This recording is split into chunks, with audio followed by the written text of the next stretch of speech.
you can make a living. No, you can make a great living running retreats. And I know this because I've done this for myself, and now I've done this with a lot of clients.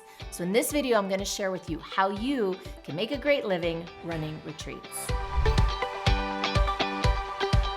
This is my favorite topic to talk about. So let me tell you a little bit about what you can expect in this video. First, I'm going to talk about some of the benefits of running retreats as a business. Then I'm going to share some of the challenges that a lot of people run into when they're doing retreats. Challenges that I ran into myself and figured out how to solve the hard way. I'm also going to get into the solution, the one thing that I think helps you reframe everything. Then I'm going to get into one particular reframe of the way you think about retreats that is going to help you with everything that you do. I will also share the 4 core types of retreats, including one bonus type of retreat that is the best one of all, that helps you to enroll the most people and give the biggest outcomes. I'm also going to touch on how do you enroll people into your retreats so that you can do it with grace and ease and it's not pushy or salesy. And finally, I'm going to get into how to price your retreats optimally for ease of enrollment,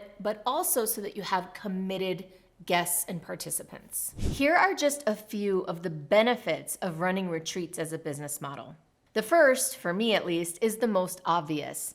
When you run retreats and small events, you get to participate in the joy of delivering transformation to people. And not just a little bit of transformation, but deep and lasting transformation. I can still remember my very first retreat with one of my mentors, Jake Merriman. That was a game changer for me, and I still come back to that experience for when I need a little pick-me-up in my business and in my life. The second thing that's awesome about retreats is more strategic, which is that you can make a great living running them. You can make a lot of money. So what's better than making a lot of money doing something that not only do you love and that's fun and fulfilling, but also that delivers such value and impact to other people? There are a lot of challenges that I ran into when I started doing this as a business, doing retreats as a business, and a lot of challenges that I see my clients face. The first and most obvious is that it can be a lot of work.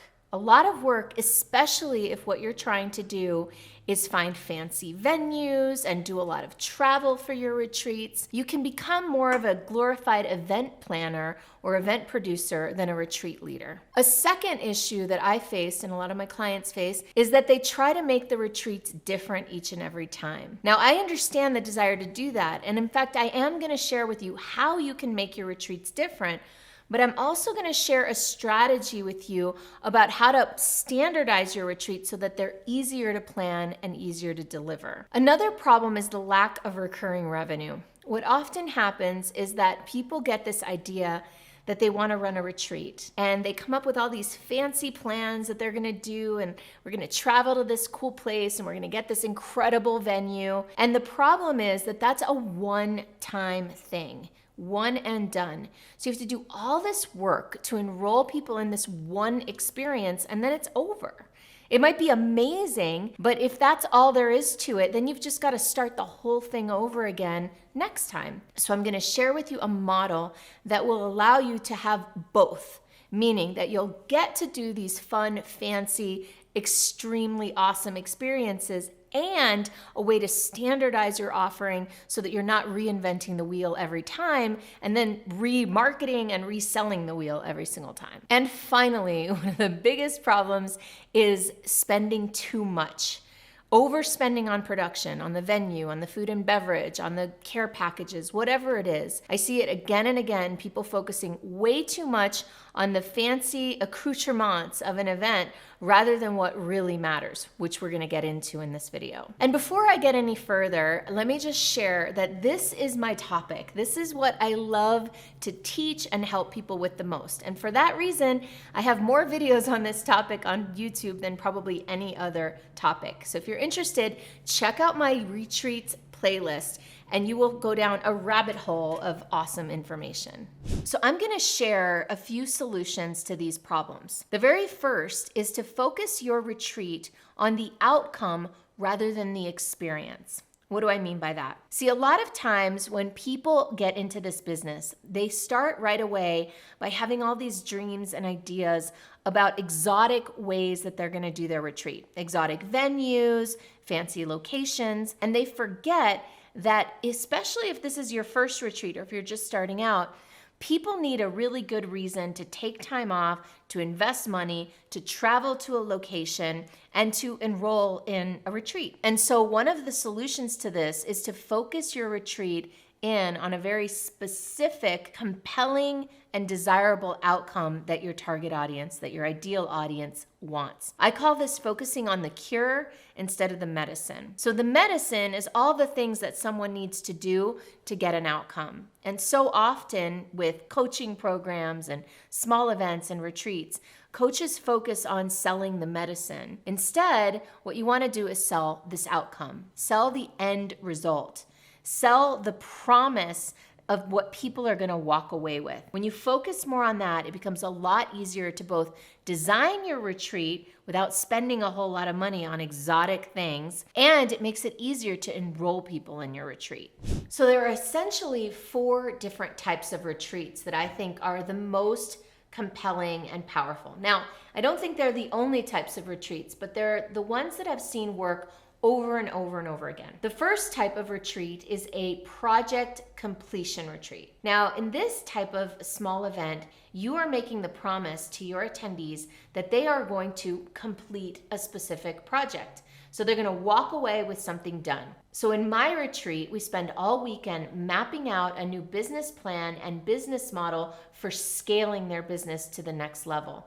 So people walk away with a business plan and an implementation plan and clarity of focus about what they're going to do next. Another example is my client, Leanne Webster, who you've probably heard me talk about before. Her retreat is called Lead Machine Weekend.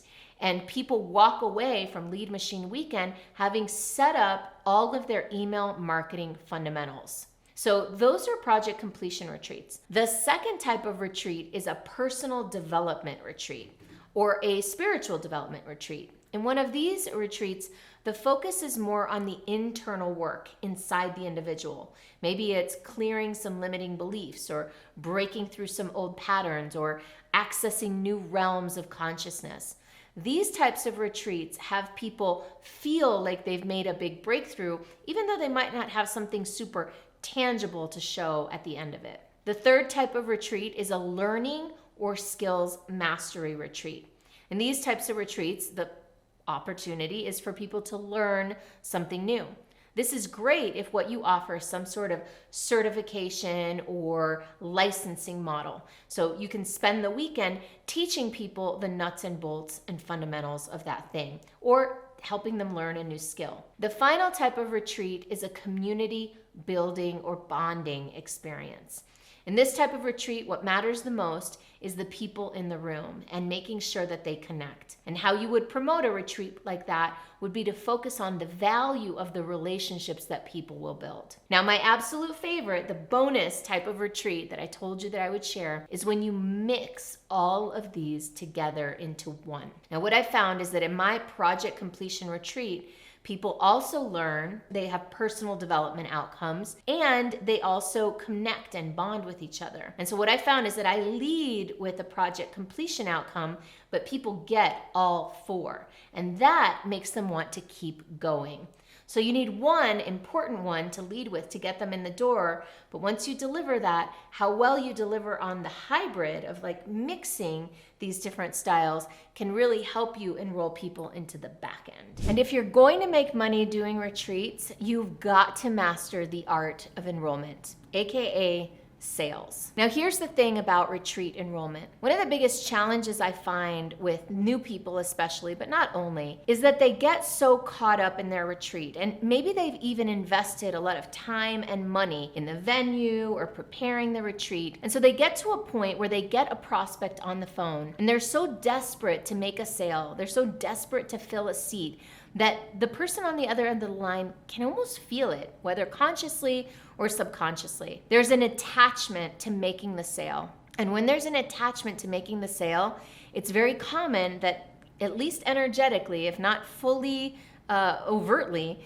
you could be turning off potential clients. So it's so important to be detached from the outcome when you hop on an enrollment call. And in fact, that's why I recommend using an approach that I call sales as service, where you get really present, you breathe deep before every call, and you remind yourself that you are there to serve, not to sell. And especially with this model, more than almost any other that I've ever seen, you have to be more committed to alignment than you are to outcomes. And here's why. When you are committed to alignment in sales, that means that you're only going to enroll the right people. And when you're doing a retreat, you cannot afford to have the wrong person in the room. Even one bad apple in this model can spoil the whole bunch. And I know this from personal experience. I've had some of the most difficult experiences you can imagine as a result of my enrolling somebody in a retreat that was not a right fit. And so I urge you, I encourage you, I implore you to remember that every time you hop on a sales conversation, number one, you are totally committed to serving this person, and that might mean enrolling them and standing for their enrollment in your program. And at the same time, you are detached from the outcome. You are not more focused on selling than you are serving. If you hold these two things simultaneously, maybe a little bit paradoxically, I believe that you will be able to master the art of enrollment into your retreats. One of the most important things to think about when you are wanting to make money doing retreats is, what are you going to charge and what are you going to offer on the back end? Now, here's the situation. Often when people first come to me and I ask them, what are you thinking about charging for your retreat? What they say is so low compared to what I know they could get. So here's the thing, and listen to me really well because I know that this is hard for some people to hear. 95, I'm gonna say 99% of the time, people undercharge for their retreats rather than overcharge. People get really nervous about asking for too much money. So here's the thing. I'm gonna share with you my advice about what a retreat, a really solid, compelling one, should cost. All right?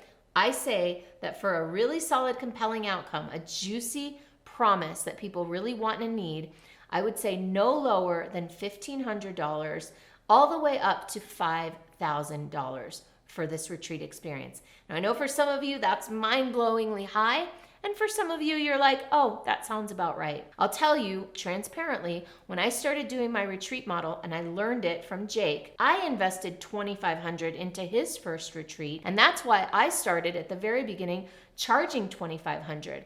And I found that that is a really great price point. So rather than thinking about designing your retreat and then trying to put a price on it, I invite you to consider, what could you offer that would be worth $2,500 and work backwards from there. And so if you think about it, a $2,000 or a $2,500 price point, that might be high, but you don't need a lot of volume to make that work and to generate a lot of revenue quickly. Think about it. If you did 4 retreats a year, that's 1 per quarter, 1 per season, and you enrolled 10 people into that retreat at $2,000 each, 2,000 times 10 is 20,000, times 4 is already 80,000 in upfront revenues, and you're not even making 1 sale a week.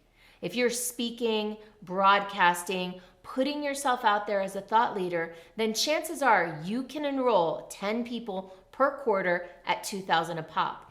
And we're not even talking about the big back end, which is where the real revenue and transformation is at. Let's say now that 30% of those people that you enrolled over the course of the year decided to enroll in your back end program. And let's say you charged about 4 times what you charged for your upfront program, say $8,000.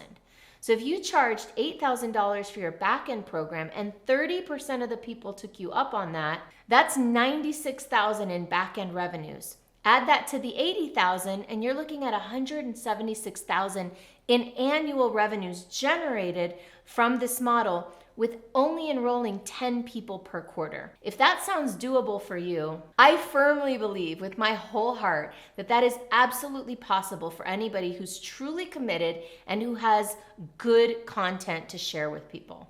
If the idea of running retreats profitably really appeals to you and you're feeling very much called into this business model, then I want to invite you to something special. I created something called the Retreats to Riches Roadmap, and it's free if you go to retreatstorichesroadmap.com. You can also get that by clicking on the link below. I invite you to download this roadmap. It's going to help you step by step in planning your very first retreat.